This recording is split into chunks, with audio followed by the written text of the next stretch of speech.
Well, hello everybody. It's Solstice week, so I'm coming on Monday.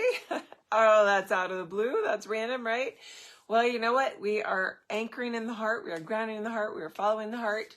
So it makes sense. I've been trying to train you guys to be in the flow and see what really is inspired in every moment. I even thought I was going to come on a couple hours ago, and then I got in the flow with some other things that just felt right at that moment. But here I am. I have a really crazy next 3 days. I'm super excited because so many of you took advantage of the offer, the special that I was instantaneously inspired to put out there, and I actually added a few more sessions to make sure we could accommodate it when there's one left. If anyone's looking for one of those special solstice session slots, I believe it's 11 a.m. Pacific time on Thursday, so just follow the link in that posting in the group and grab that last one if it is meant to be yours. But I'm super excited because the energies are building. I don't know if you guys were noticing, I had my lair gathering this morning with my core dragon hearts, and I get to have on the other side of the solstice window my gathering with my quantum flight dragon hearts that are ongoing after the first two programs, and it is just perfectly timed. I also have my Dragon Thunder Summit interview recording this week, along with all these sessions. But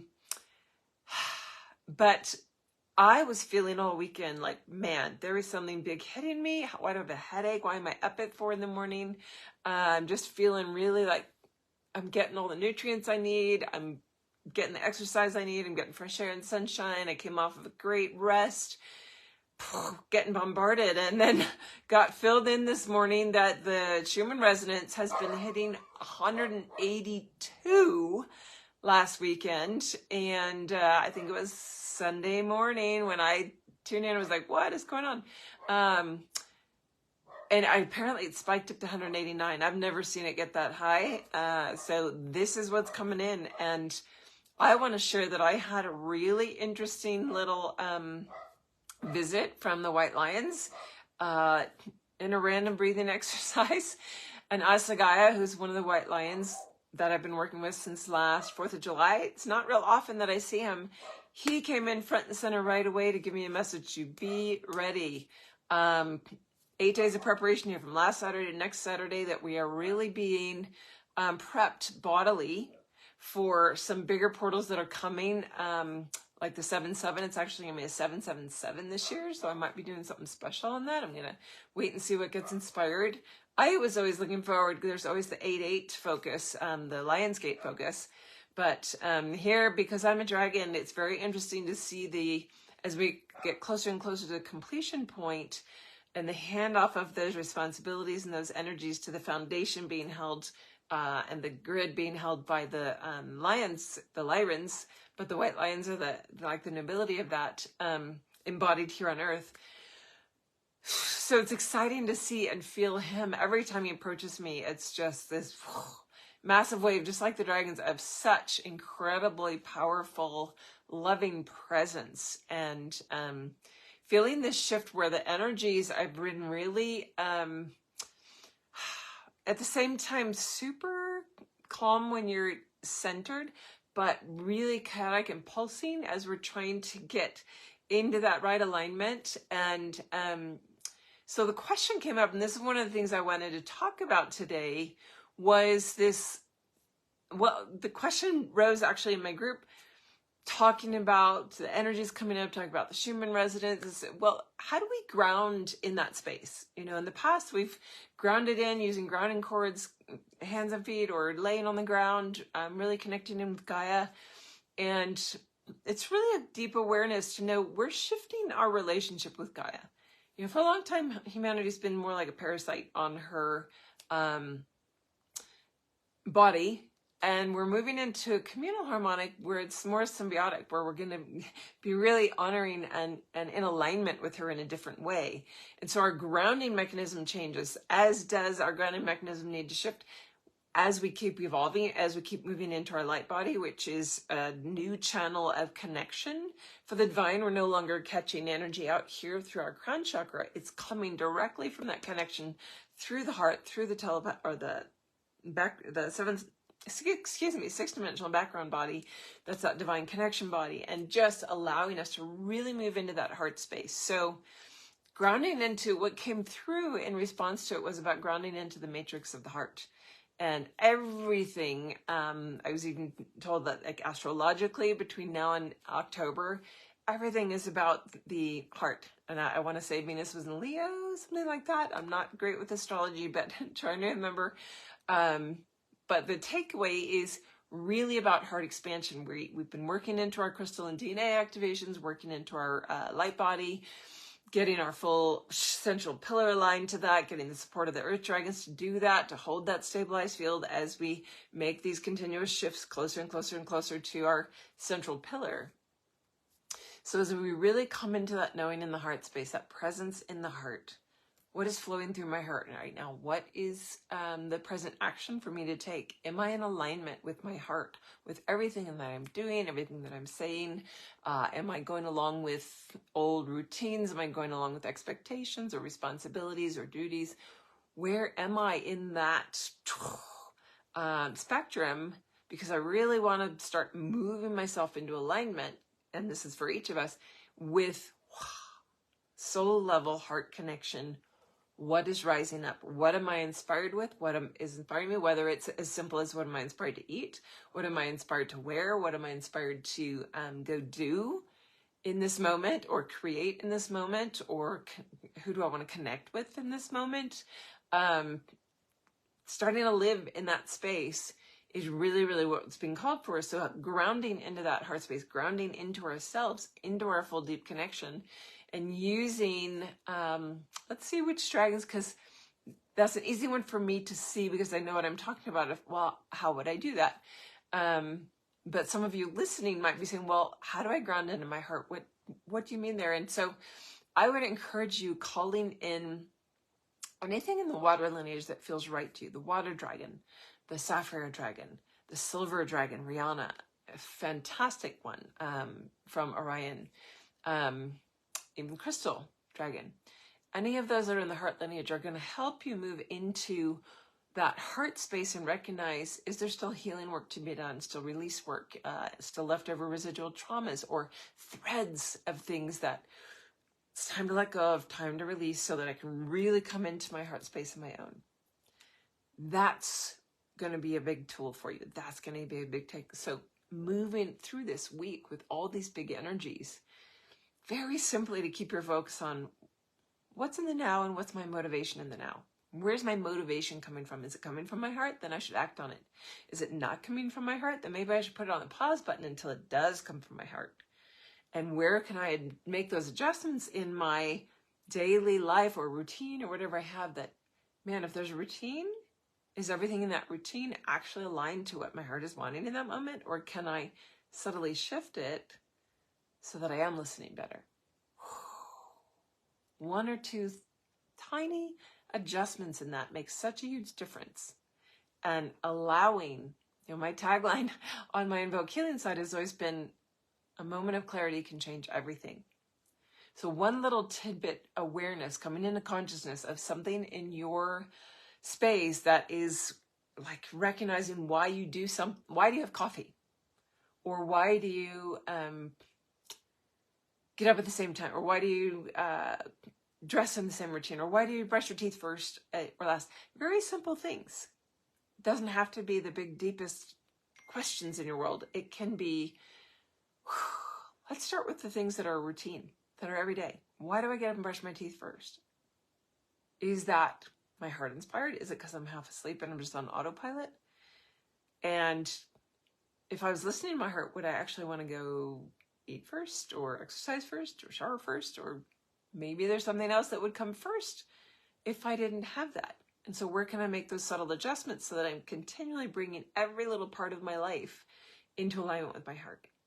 So I want you to just focus on that this week as we go through these solstice energies, these big energies, because everything is about pulling you into the heart. Now, what's very interesting is, as I was coming on, I'd like to go through and see if there's any posts that need to be approved into the group before I come on. And there was a great one that applies to this. So I'm going to go ahead and answer the question. Christiana asked, and it's sort of long, so I'm going to just mention the question parts of it. It's about artificial intelligence and the whole industrial and technological revolution that's upon us.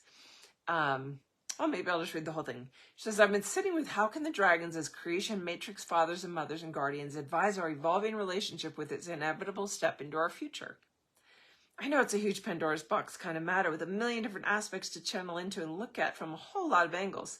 But what keeps coming to me strongly is, how can the dragons guide our steps in keeping our sovereign consciousness matrix from involuntary entanglement in an artificially created consciousness matrix that isn't on the wave of unified communal harmonic? What are the dragons seeing? What are their instructions? Can the dragons help us see through the valley of the smoky AI mirrors by seeing what's real and what is the AI matrix? So for me, this is actually a really simple question. It boils down, and it's exactly related to what we're talking about. That AI matrix, that technology, as creative and beautiful it is, everything comes from a breath of spirit. So someone is being inspired to create that stuff. But where there is no heart, where there is no consciousness coming from the heart, it's coming from a created mind source, right? A computer generated thing. I'm not saying there's anything wrong with it, but I love this discussion because it's going to bring you into like awareness of where is the separating line, and is that going to be a part of the new earth moving forward? Is that part of the organic quantum field that is this higher vibrational piece? Well, if some of the technology involved that as we move into higher vibration, we get those higher inspirations of how to use mechanics, physics, all the laws of the universe to create things in a certain way. Like I know some of the artwork being created now with AI, even from some of my dragon hearts, there's absolutely incredible images. And there's big debate. Does it take away from the artistic piece? Is there another artistic element that we're adding to it with our own heart, generating the commands to the computer? So without opening the Pandora's box, for me, everything is about how do we not get entangled with that? It's by that central pillar alignment, grounding in our own heart matrix, my own dragon heart, my own light body, my own soul level, because that's where my soul knows exactly what it wants to do in every given moment, what it's here for, what its loves and passions are, what its personality traits are. What are my core level soul personality traits? You know, for me, one is beauty. I'm driven by beauty and harmony in things, whether it's visual, whether it's auditory with music, seeing things together like brings me a lot of joy. So creating the deck and having a flow of words, beauty in words and harmonizing words, having that eloquence of how do you explain something with that, and everything comes through the heart in that way. So when we can stay focused and anchored in that, we'll always have a clear boundary with being able to give the instruction or the command to that technology, to that artificial intelligence, but never letting it take over. So that will be my take on it to start the discussion. And maybe you guys have other thoughts and you want to keep that going in the thread in the group. And being clear, and for the Love of Dragons, it's capital L-O-V-E. I know there's another group out there because I don't know how Facebook let you get formed with the caps and the non-caps, but in that feed, in our For the Love of Dragons with capital L-O-V-E, go on and start some comments on her thread. I just approved it in, so you'll see it right below the video here today. And let's see what you guys have to say about it. If you get insight from your dragons, I do feel like the dragons are so heart-centered. They're so unconditionally lovingly present with their power, with their wisdom, but everything comes through, and that's why we love them so much. That's why we get so connected with them so easily, is that all-embracing heart presence that cannot be faked, cannot be taken over by AI. And I would think any dragon that you work with, particularly those that I mentioned of the heart lineage, as we're focused on the heart this week as the solstice energies amp up, man, ask them, where can I find my barrier or boundary with AI? If that's part of the things I want to create with, how do I not get entangled with it accidentally? How do I keep those boundaries separate? So interesting to come on and do a live where I usually am putting a lot of thought and answers out there, but now I'm encouraging you guys, all right, Now you take it to the next step. What are you picking up on that? So I am going to keep it short today. I don't know how long I've been talking, but I do feel like I wanted to touch base before we go into the solstice, and I'll probably try and touch base on Friday. I don't know if I'll be doing a live next week because I'm going to go and enjoy some nature again. My kids are out of school, and so we go and enjoy as much as I can in the summer months. But I know it'll be a perfectly timed break after this inspired, crazy week that I have coming up now.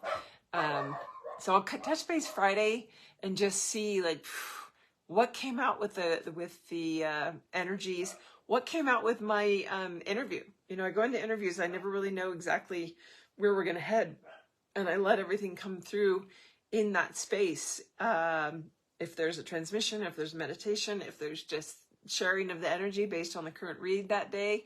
Super excited to see how all that unfolds. So I will share that. I will post a link this week into the Dragon Thunder Summit. Hello, Mike. Good to see you. So that you can get registered for that free Dragon Thunder Summit on July 2nd.